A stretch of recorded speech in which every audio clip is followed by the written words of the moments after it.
Hello, everyone, and welcome. I'm here with Steve Denis. It's Steve or Steven, either one. It looks like you mostly go by Steve. Yeah, Steve is fine. Awesome. And Steve is, I don't know, you're the president? You're the person in charge of the Small Business Finance Association. Yes, I'm the executive director. Executive director, because it's a nonprofit? Is that how, association, nonprofit, how is it classified as an entity? Yeah, we are a nonprofit. And all of the money that comes into our association goes to advocacy, supporting the industry, educating lawmakers, things like that. Awesome. And Steve, you have a background, just a quick background. Looks like you graduated from Harvard School. Harvard, that's a big deal. Kind of a Harvard graduate in 2003, is that right? That's correct. I kind of got in the back door. Was a hockey player, so They ignored my academic credentials mostly, but I don't think you get into Harvard even academically without some good, even for athletic reasons, without some good academic scores. I'm sure you're, and you've been on Capitol Hill, been working in DC for pretty much all your career. Can you give a little background and to kind of walk us through that history? Yeah, I worked in politics. I interned on campaigns in college. Just loved politics my entire life. And after college, I had some options. I was considering going to Wall Street or, coming down to DC. I interned on Senator John Sununu's campaign in New Hampshire, and he offered me a job to come down to Washington and work for him. And it was really exciting as a young kid to come down to DC. I packed up my Jeep Wrangler at the time and came down with basically nothing. Slept on someone's couch the first couple of months. They're your typical sort of DC staffer story, but got to work on a lot of cool things. I did defense, national security stuff early in my career. That's one great thing about working on Capitol Hill is you're exposed to so many issues at such a young age. And, here in DC, it really is, as we've kind of learned this week, it's the center of the world in a lot of ways and a lot happens. Yeah. And, it's a really interesting experience. So now that explains your history in politics and why you're there in DC, but how did you get tied into the small business finance industry? That industry doesn't seem to tie exactly with national defense or with what you were talking about before. How did you make that transition to where you are now? Yeah, again, you get to expose to a lot of issues. I ended up working for a member of Congress who took over the Small Business Committee. He became the chairman of the Small Business Committee on the House side in Congress and asked me to go help run it. So didn't have a lot of small business experience at the time, but like I said, staffers move around and work on different issues. So I was able to work on that committee, and that committee has jurisdiction over pretty much every single issue that touches us, the small business side of things. So we did hearings on anything from energy prices to what I work on now, which is alternative finance. At the time, it was really a young industry. Folks on Capitol Hill really knew nothing about this whole sort of new emerging FinTech and alternative finance market. And we started having hearings and roundtables to kind of figure out, all right, well, how does this work with traditional banks? How do these alternative products work for small businesses? And that's really how I kind of got connected with the folks that started the association. So I would love to hear about your take. The interesting thing about this industry is, and this is my main industry that I like to work with, they don't always have a good rap. When I tell other people that sometimes I work with, like merchant cash, the name I think is more scary than a lot of others, merchant cash advance. And we know there are predatory people in this industry. But your perspective, what's your perspective on what's the importance of it? I know you're not going to say, oh, I just feel like they're all a bunch of predators. Like, obviously, you're not going to say that. Neither of us feel that way. But what would you say is your feeling on the role of this industry and its future? Yeah, look, you're right. The term merchant cash advance, I think, has, it's definitely not. It's not a positive term that when people reference merchant cash advance, usually in a negative way. We have members that do merchant cash advance, but we don't really use that term. We use revenue-based financing. Mm-hmm.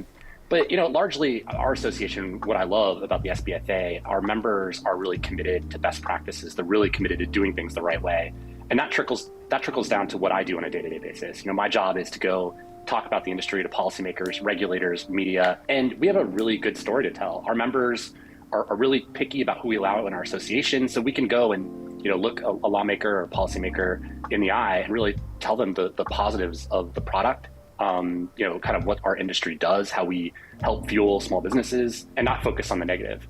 And I think that's really important. It's important that we as an industry, when we talk about our products and our industry, it's not always negative. We're not always defending the bad practices or the bad actors in our space, but being proactive, going out there, whether it's media, whether it's, testifying before a committee or meeting with lawmakers, talk to them about the positives that we do, the positives about the product, how a lot of what my members do help everyday small businesses that really are largely ignored, I think, sometimes in the broader policy picture. Yeah, it's really interesting when I've interviewed other people on this podcast, as well as talking, just in general day-to-day conversation with customers. They love repeat customers, and they're using these merchants they have a long-standing relationship with these merchants, and you don't have that unless the merchant's having a good experience. Yeah, and so exactly.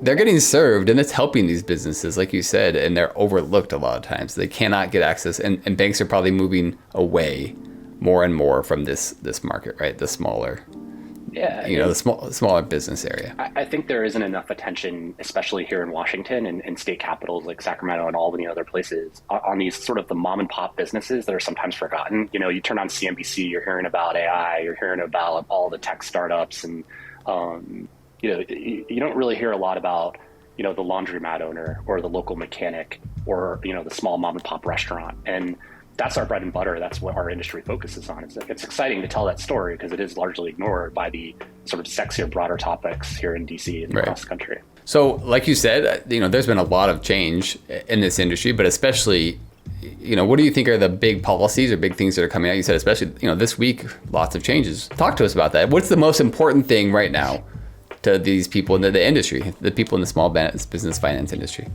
I think it's I think wading through, for the past couple of years, what we've primarily been focused on is disclosure. And, for a lot of consumer advocates and folks that are pushing for disclosure, I think our view has been, we're not opposed to disclosure. I just don't think they really understand the impact that these disclosures have. Revenue-based products, attaching consumer style disclosures, one, we found is completely misleading to business owners, but also it doesn't paint the full picture of a short-term product that's a daily pay product. And I think we filed a lawsuit against the state of California over the disclosure law. And our hope is that one way or the other, we've made our case. It's not that we're opposed to disclosure, or not even that we're opposed to APR disclosure. It's really about the technical aspect of how they went about forcing us to provide these disclosures.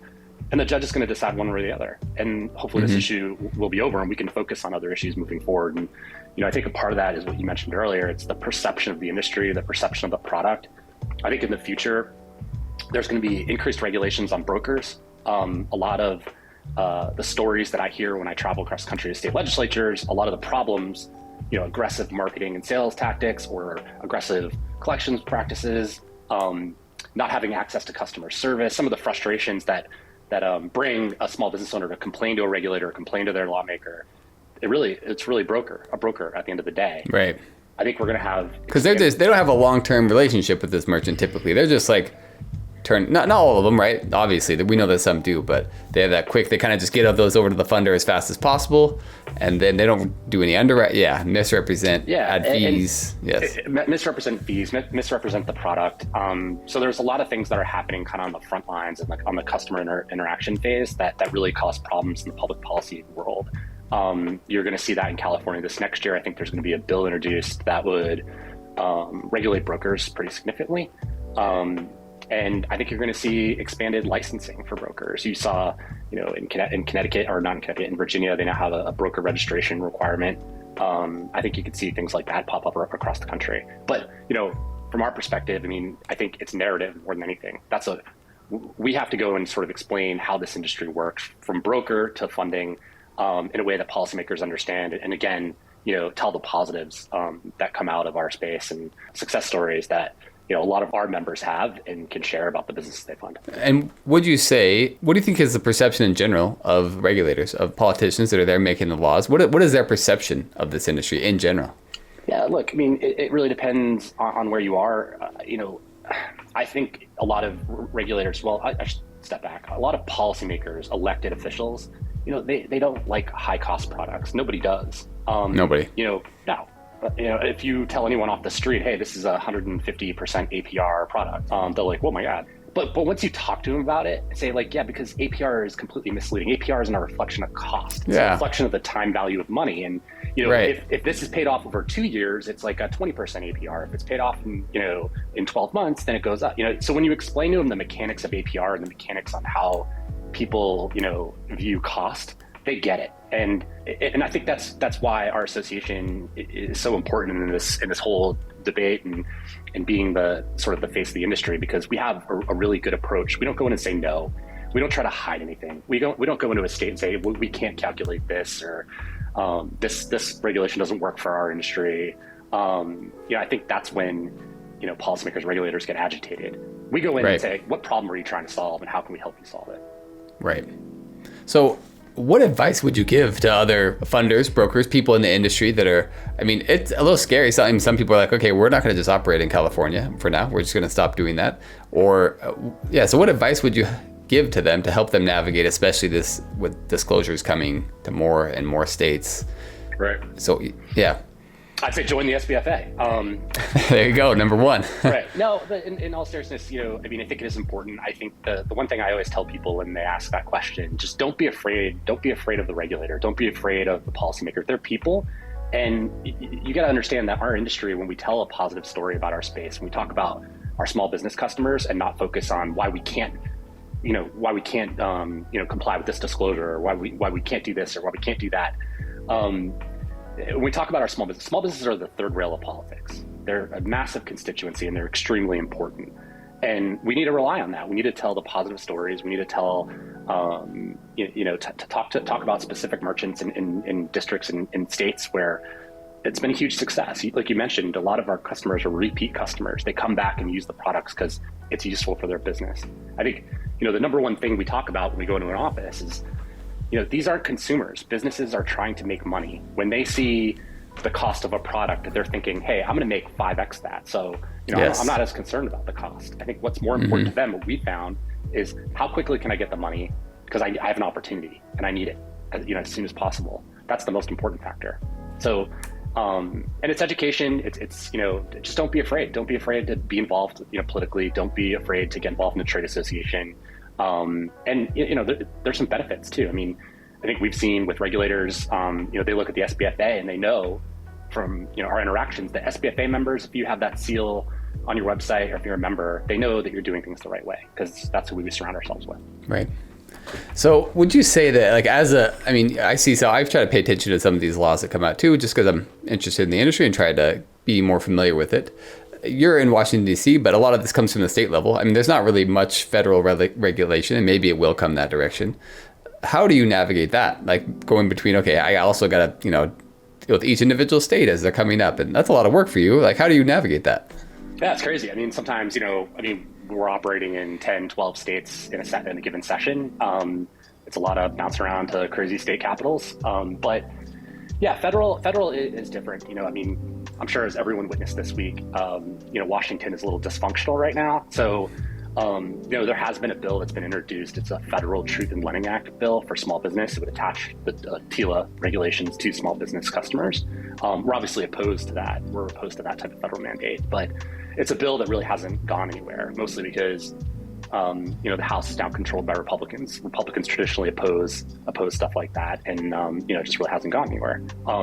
It's also kind of ironic that that bill was introduced in the Senate by Bob Menendez. He's the senator that just got into trouble for accepting gold bars from. Oh, yeah. Mm-hmm. So it's kind of just an interesting twist on that. But, one thing federally we're looking at is, in every industry participant should be focused on, is Section 1071 of Dodd-Frank. For a lot of our industry, they're going to have to comply with that regulation next year, about a year from now, in mid-October 24. And, when you look at it, it's just data collection, right? But it's data collection. The CFPB is trying to get into small business finance, which traditionally they haven't been allowed to do. And it's just really unclear how they're going to use this data. So they're going to. Can you expound on it? I'm familiar somewhat, but yeah, I would love some background. I know that a lot of people watching won't understand. Yeah, it's a requirement that that small business lenders, essentially, and merchant cash advances are considered covered products under the rule, will have to collect data on their customers, racial data. Yes. Sex, race, address. Just a lot of information that a lot of our members don't collect currently. that they're going to have to provide, and then pricing too, how much, what you're charging for products. And then the CFPB in theory is going to look at this, and they're going to make sure that you aren't charging different nationalities or races higher prices than others. It's a fairness thing. It's just really unclear to us as industry, and we're not opposed to providing data, but how are you going to use that data, and what action will come from that data? And that's kind of what we're concerned about. Right. Kind of going alongside with that, along with data sharing, and I'm not sure if you're familiar. This isn't specific toward our industry, but the Corporate Transparency Act starting in 2024. Are you familiar with that one at all? A little bit, yeah. We haven't been focused on it, but yeah, I don't know how much it impacts really. I just wonder, like, they're always looking. I'm on the due diligence side, the underwriting side. They're trying to find and verify these the beneficial owners, who is really owning this, to make sure it's not fraudulent. And so I was curious if that's ever on the horizon, but for you, nothing to worry about at this point. I don't think so. Specifically for our industry. Yeah. I don't think so. Not at this time. Okay, perfect. I love what you and your team is doing at SBFA. I mean, I liked having someone there, right? This industry, I'm investing a lot of time of my own time and my team's time to build good products to help this industry. And I feel like, okay, what if regulation comes in there and kills it? That's the fear, right? For me as a business owner. And sure. I think that's probably a lot of these funders. So I want to say thank you. I appreciate you out there doing this work. And this helps me feel more confident that someone's representing this industry. So I'm glad you're there. Who do you think are there other people or companies specifically, not like an association, or people that you'd like to shout out to say, hey, this guy's doing really good work. We're really glad he's there representing, or anyone else that you think is worth mentioning? Yeah, they're for such a small industry, we do have a lot of different trade groups and coalitions that have popped up. But we work really closely, for example, with like the Electronic Transaction Association here in DC. They represent the payment side.